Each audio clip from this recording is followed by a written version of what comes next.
It's that time again, everyone. Welcome back, and thanks for tuning in. This is Emergency Jazz with James, episode 2.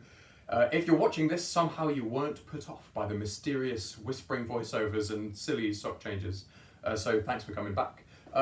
We've had some amazing comments this first week, including a great suggestion for a Spotify playlist after each episode so that you can go and do a little bit more listening. You'll find a link to today's episode's playlist beneath the video. Now, last week we looked at the emergence of jazz in the awful context of the transatlantic slave trade and how it became a powerful expression of cultural identity in New Orleans.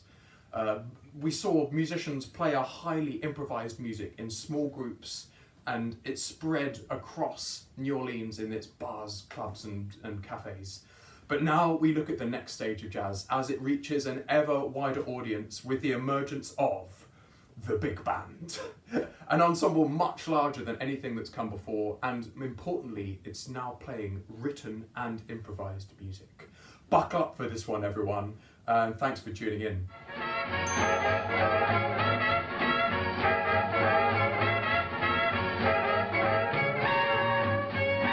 Now, as you can imagine, this really is a story of countless musicians and careers. I could rant about this for hours, but to keep you sane, we're going to tell this story through 5 principal innovators. We've got Louis Armstrong, we've got Fletcher Henderson, got Paul Whiteman, Duke Ellington, and of course Benny Goodman.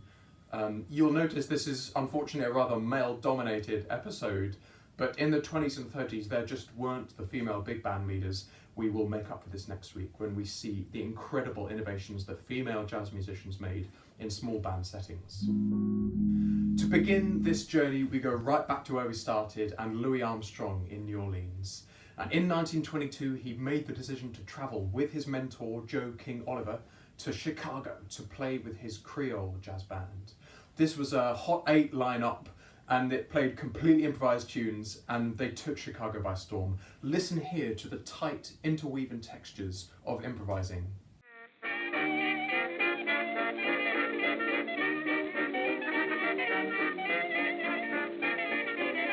Unfortunately for Louis, the King Oliver Creole Band, despite their immediate success in Chicago, wasn't particularly musically innovative, and quickly Louis's creative ambitions outran that of his mentor.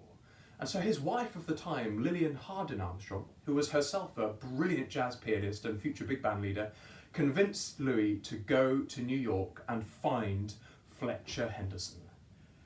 Now, you may not have heard of this guy, and he looks kind of creepy here, but without a doubt, he contributed more to the musical formula of the big band and the societal image of jazz than anyone you'll hear about today.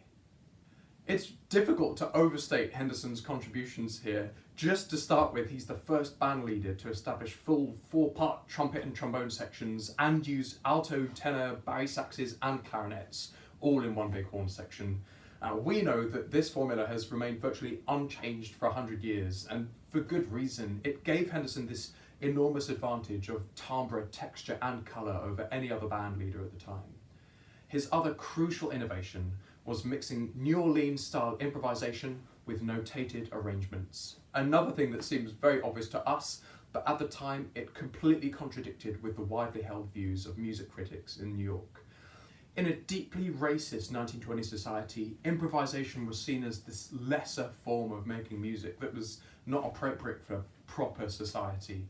And instead, critics would prefer the New York all-white dance-style orchestras that cherry-picked little bits of jazz technique like swung rhythms and blues harmonies, but then mixed it with older dance styles like foxtrots and waltzes.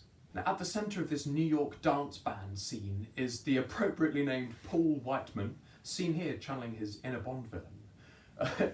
The problem with these bands, on one hand, yes, they're spreading little bits of jazz to audiences who otherwise would never have gone anywhere near it. But Whiteman, knowingly or not, was propagating this hateful view that jazz by black musicians was somehow beneath white audiences and needed taming for sophisticated ears.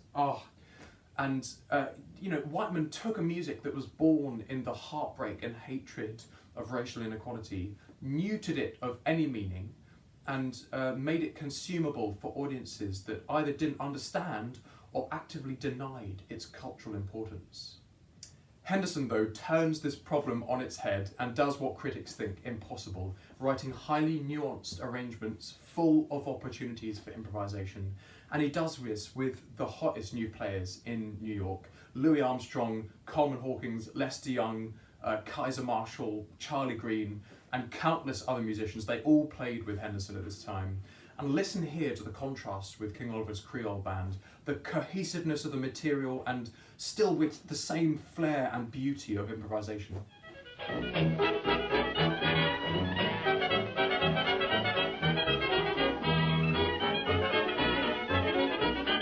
Henderson's contributions weren't just musical though, he was also a brilliant businessman.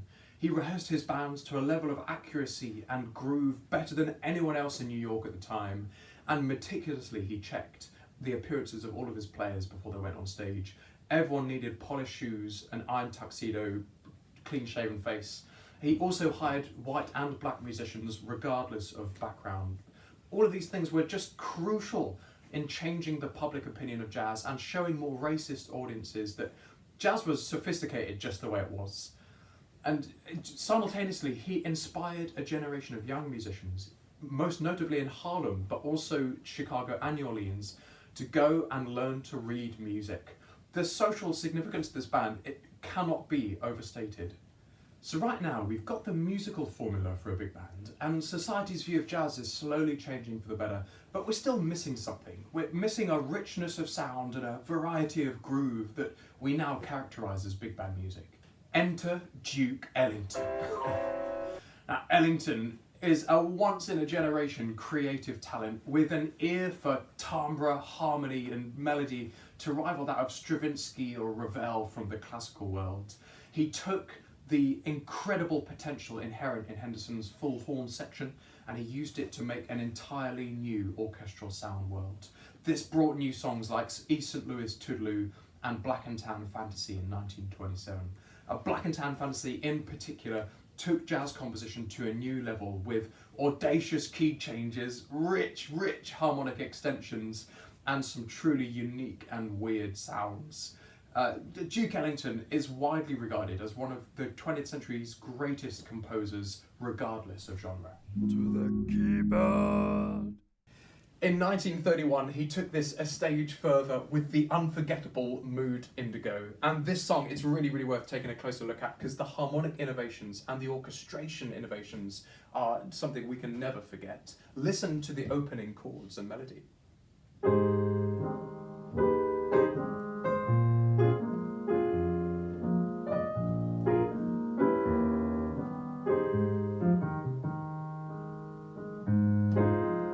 We don't really need to play anymore. We've already heard that iconic chord change. You can recognise this piece instantly.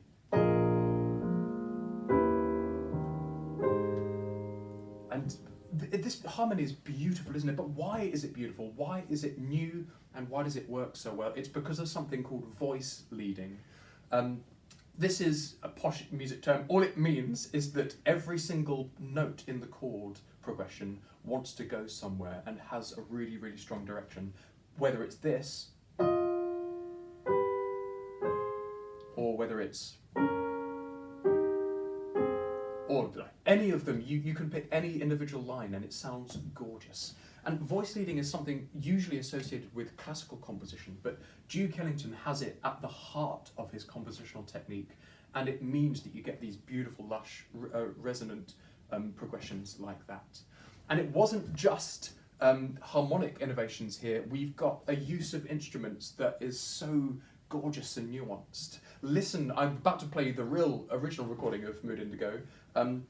Listen to the trumpet and the clarinet, and they're a subtle little duet. You've got a surprisingly strident banjo, and then he holds back the piano entry for slightly later in the piece. Listen to this.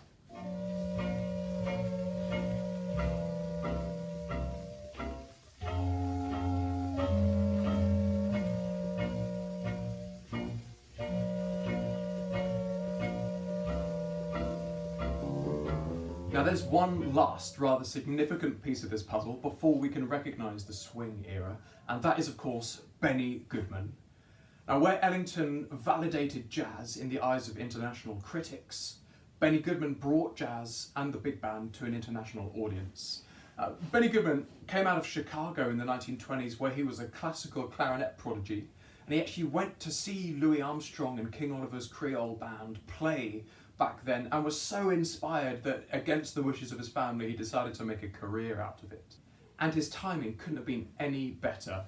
In the early 30s, the radio is spreading across households in the US, and there's of course a great recession about to hit in full force. And so we've got a potentially vast new listenership that could be getting into this music if it's hit in the right way. And Benny Goodman takes full advantage. In 1935, he starts broadcasting live big band recordings all across the country. And within a matter of weeks, young people across the United States flock to their local jazz clubs, trying to get as much of this music as they possibly can. A new musical revolution has begun. Goodman was a superb musician, and his meticulously drilled band not only featured some of the best improvisers out there, but it also included both black and white musicians, and then showed off this integration to the nation. Despite Henderson's innovations in the 20s, there are still large swathes of American society that have some pretty horrible racial prejudices against jazz. But then you have Benny Goodman on the radio, and his band's message was that of the power and the beauty of this jazz coming out of New Orleans. And together with artists like Ellington and Henderson, they were demonstrating to the country that this was an art to be respected and loved amongst the very, very best. This brings us to a momentous day, January the 16th, 1938, at New York's Carnegie Hall. Benny Goodman's orchestra, as well as players from Duke Ellington's band and Count Basie himself, played a full-on, extensively improvised, racially integrated concert at what was the temple of white American musical authority. This show sold out weeks in advance, and even though the audience for the most part had little experience of jazz and were unfamiliar with the improvised edges and the jam session atmosphere, by the end they were on their feet and ecstatic in their troves. This was a watershed moment in American society where people finally started seeing jazz and African American culture as something to celebrate. So who had the first big band after all that? Was it Fletcher Henderson? Was it Duke Ellington? Or was it Benny Goodman? They each contributed such different things to the idea of the big band that it's the wrong question to ask. In fact, without all three and a host of others that I have not mentioned because I haven't had time, the big band as we know it would not exist. Their creation would change American society for good and inspire a new generation of jazz musicians with a broad array of skills and the will to go and collaborate and keep this music evolving into the future. You may have noticed in this whirlwind of an episode that we've barely reached 1938, and I haven't mentioned half the names of the big band era yet. But I will return for another episode on the history of the big band, part 2, where we'll reach the Second World War, the 1950s, the 60s and beyond. But until then, I leave you with the challenge to explore Duke Ellington's Mood Indigo. It may seem like a song that you know in the back of your head, but explore this rich colour palette and listen to it with your new ears, having heard all of the historical context. And let me know how it goes. I want to hear comments, I want to hear questions, anything you want to know, let me know. And don't forget the Spotify playlist. It's got a lot of beautiful tunes, very, very relevant to what we've spoken about today. All that leaves me to say is I'll see you all next week, you beautiful people. Keep playing jazz, and I love you.